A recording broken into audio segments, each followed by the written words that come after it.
ബസ്സിലെ ജീവനക്കാരാണ് ലത്തീഫിനെ മർദ്ദിച്ചത്.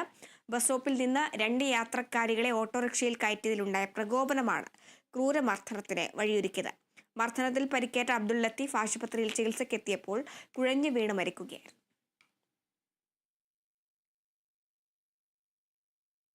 നൈജീരിയയിലും സൗദിയിലും ജോലി വാഗ്ദാനം ചെയ്ത് പണം തട്ടിയ കേസിലെ പ്രതിയെ എറണാകുളത്ത് നിന്നും വിഴിഞ്ഞം പോലീസ് പിടികൂടി.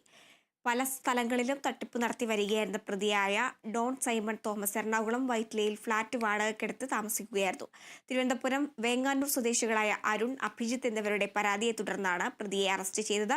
കഴിഞ്ഞ വർഷമാണ് നൈജീരിയയിൽ ജോലി നൽകാമെന്ന് വാഗ്ദാനം നൽകി പല തവണയായി പ്രതി പണം തട്ടിയത്. $2500 ശമ്പളം വാഗ്ദാനം ചെയ്ത സ്ഥാപനത്തിന്റെ പേരിൽ നിയമന ഉത്തരവും നൽകി. എന്നാൽ മാസങ്ങൾ കഴിഞ്ഞിട്ടും ജോലി ലഭിക്കാതെ വന്നപ്പോഴാണ് പരാതി നൽകിയത്. പ്രതി പിടിയിലായതോടെ തൃശൂരിൽ നിന്നുൾപ്പെടെ നിരവധി പേർ പരാതിയുമായി എത്തുന്നുണ്ടെന്നാണ് വിഴിഞ്ഞം SHO R പ്രകാശ് പറഞ്ഞു.